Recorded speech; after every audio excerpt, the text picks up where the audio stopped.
listening to the Holy Bible 1-Year Challenge with Master Storyteller Michael Wood, featuring the easy-to-read version and used by permission from Bible League International. Enjoy the show! Hello everyone, welcome to day 345. Today we begin the book of Esther. I'll give a more detailed introduction in just a moment.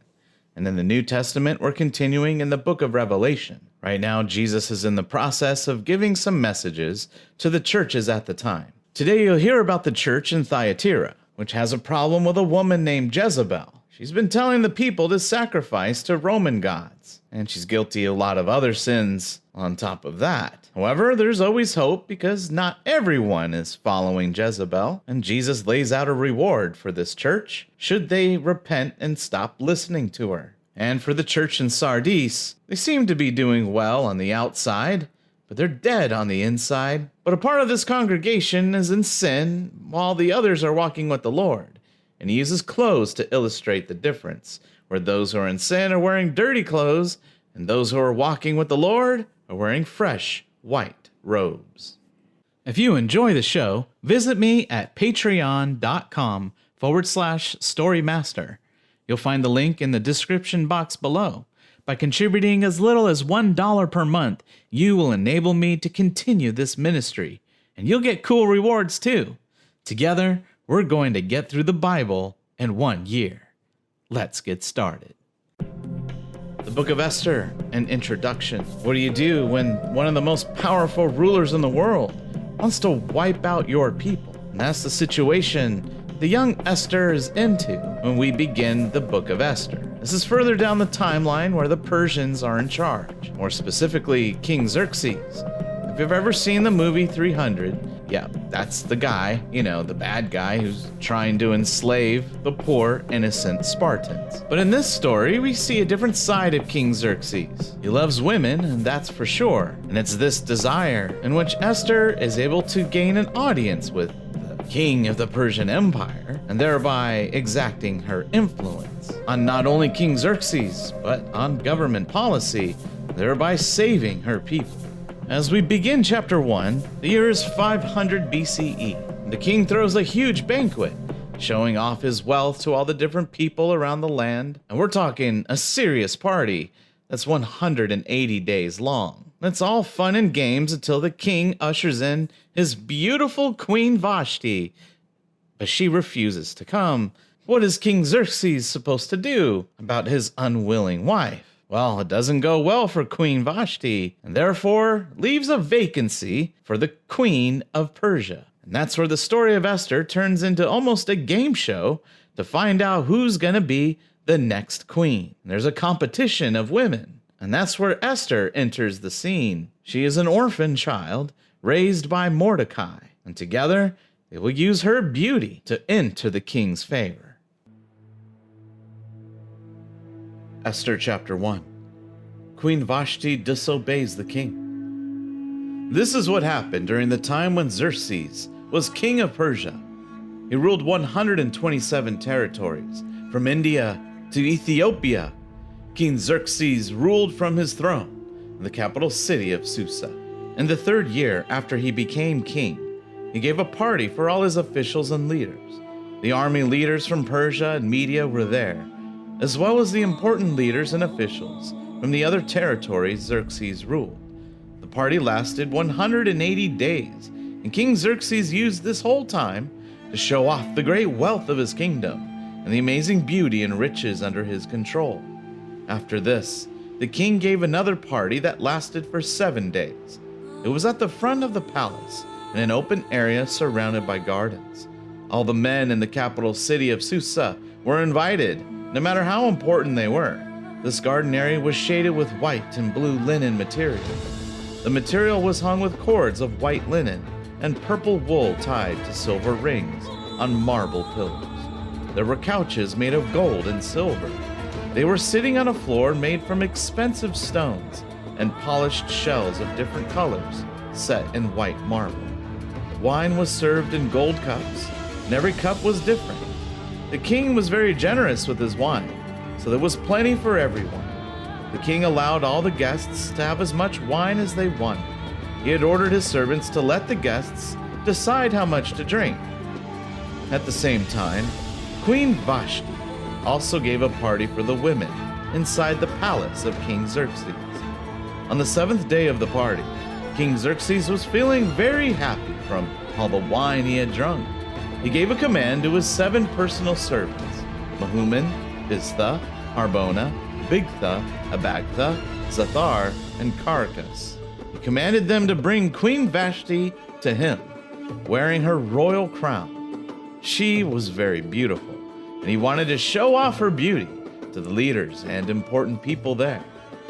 But when the servants told Queen Vashti about the king's command, she refused to come. This made the king very angry. It was a custom for the king to ask for advice from those who knew the history of the Persian courts. So the king talked with his experts on the law and legal matters. The ones he trusted most were Karshena, Shethar, Admatha, Tarshish, Mariz, Marsena, and Mamukan, 7 high officials of Persia and Media. As the highest officials in the kingdom, they had special privileges to see the king.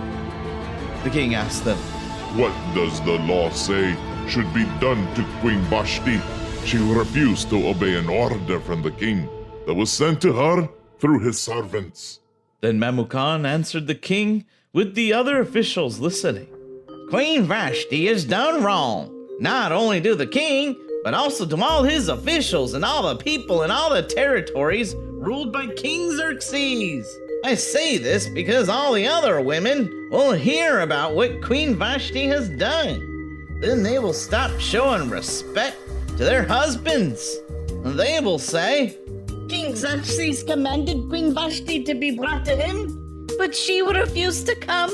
today the wives of the Persian and Median leaders will hear what the queen did, and they will do as she did. They will refuse to obey their husbands, and their disrespect will cause nothing but anger. So, if it pleases the king, I have a suggestion. Give a royal command that will become one of the laws of Persia and Media that cannot be changed. The law should say that Vashti must never again appear before King Xerxes. Also, the king should choose someone more worthy to take her place as queen. Then when this command is announced throughout your great kingdom, all the women will give respect to their husbands, rich and poor alike. The king and his important officials were happy with this advice, so King Xerxes did as Memucan suggested. King Xerxes sent letters to all parts of the kingdom. They were written in all the different languages of the people, and in the form of writing used in each territory. These letters announced that every man should rule his own household and decide to use his own language. Esther chapter 2, verses 1 through 18. Esther becomes queen. Later, King Xerxes stopped feeling so angry, but he remembered Vashti. He thought about what she had done and the law he had made because of her. Then the king's personal servants made a suggestion. They said, Let's begin a search to find beautiful young women for the king. Let the king choose supervisors in every part of his kingdom to find these beautiful women and bring them all to the capital city of Susa. They will be put under the care of Haggai, the eunuch in charge of the king's women in the palace area. He will make sure that they all receive beauty treatments. Then let the young woman who is most pleasing to the king become the new queen in place of Vashti. The king liked this idea, so he did as they suggested. During this time, a Jew from the tribe of Benjamin named Mordecai was living in the capital city of Susa. He was the son of Jair, son of Shimei, who was the son of Kish. Mordecai had been carried away from Jerusalem as a captive by King Nebuchadnezzar of Babylon. He was part of the group that was taken away to Babylon with King Jehoiachin of Judah. Mordecai had a cousin named Hadassah, who was also called Esther. She didn't have a father or a mother, so Mordecai took care of her. He had adopted her as his own daughter after his father and mother died. Hadassah had a lovely figure and was very pretty. Now, when the king's command was announced, many young women were brought to the capital city of Susa. Esther was one of these women, so like the others, she was taken to the palace area and put under the care of Haggai, who was in charge of the king's women. She pleased Haggai so much that she became his favorite. So right away, he ordered beauty treatments and special food for her. He chose 7 servant girls from the king's palace and gave them to Esther. Then he moved her and her 7 servants to the nicest part of the women's living area. Mordecai had warned Esther not to tell anyone she was a Jew, so she said nothing to anyone about her family. Every day, Mordecai walked back and forth in front of the area where the king's women lived. He did this so that he could see how Esther was doing and what was happening to her. All these young women had to complete 12 months of beauty treatments, 6 months with oil of myrrh, and 6 months with perfumes and ointments. Then they each had a turn to spend a night with King Xerxes. When her time came to be with the king, she could choose to wear or take whatever she wanted from the women's living area. She went into the king's private area in the evening, and in the morning she was taken to a different part of the women's living area. There she was placed under the care of Shashgaz, the king's eunuch in charge of his wives. She would not go back to the king again unless he was so pleased with her that he asked her by name. The time came for Esther to go to the king. She was the one Mordecai had adopted, the daughter of his uncle Abihail. She decided what to wear and what to take with her by following the advice of Haggai, the king's officer in charge of the women. And she delighted everyone who saw her. So Esther was taken to King Xerxes in the palace. This was during Xerxes' 7th year as king, in the 10th month, the month of Tebeth. The king loved Esther more than any of the other women. Of all the young women who were brought to Susa, Esther was the one who pleased him most, and she became his favorite. So King Xerxes put a crown on Esther's head and made her queen in place of Vashti. In Esther's honor, the king gave a big party for all his important leaders and officials. He made it a holiday in all the territories and sent out gifts to the people, showing what a generous king he was.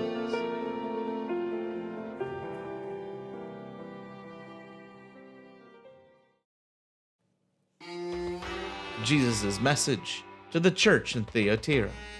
Write this to the angel of the church in Thyatira.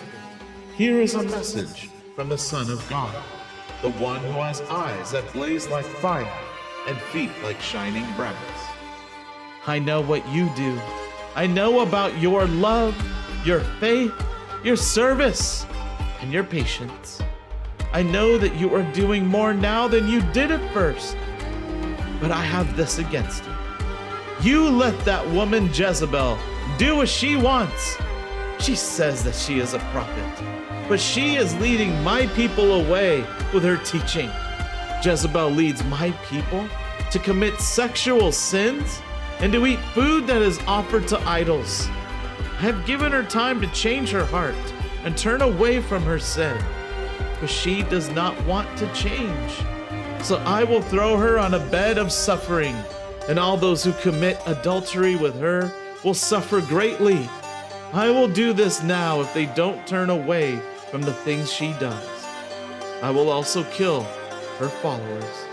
Then all the churches will see that I am the one who knows what people feel and think, and I will repay each of you for what you have done.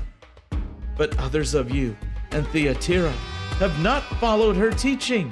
You have not learned the things they call Satan's deep secrets. This is what I say to you. I will not put any other burden on you. Only hold on to the truth you have until I come. I will give power over the nations to all those who win the victory and continue until the end to do what I want.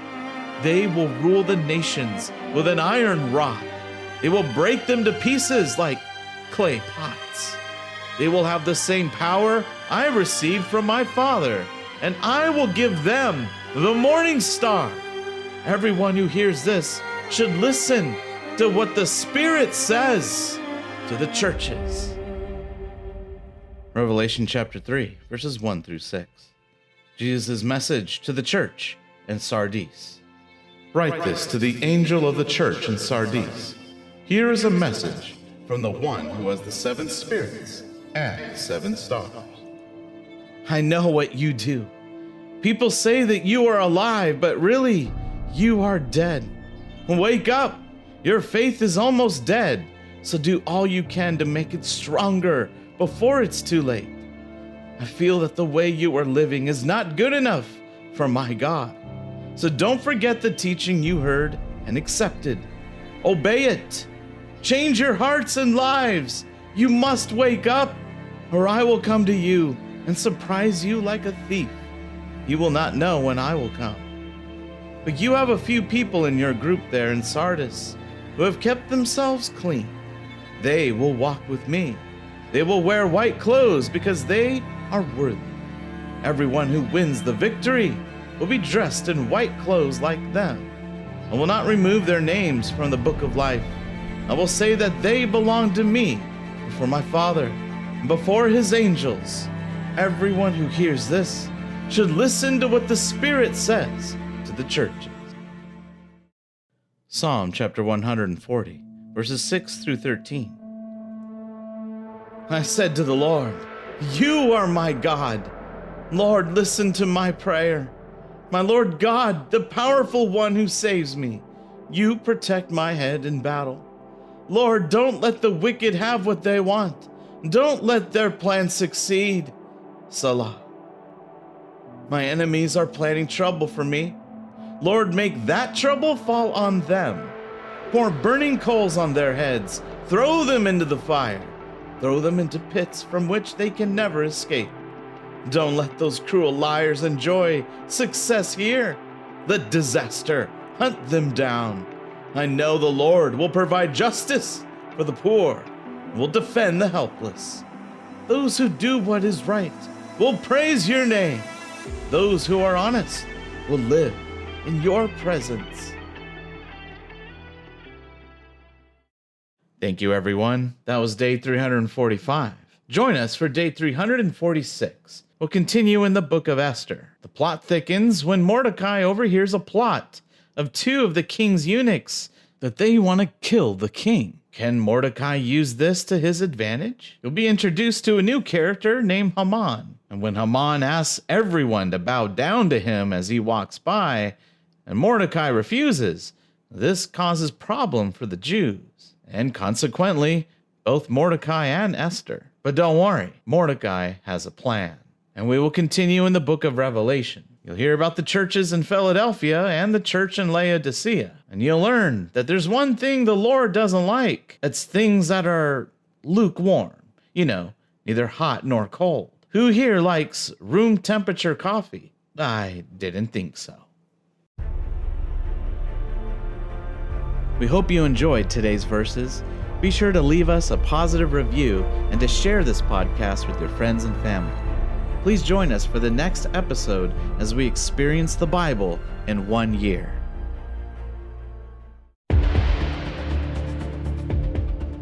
Did you know we offer online courses in creative writing, literature, and web design? Visit us at storymaster.online to learn more.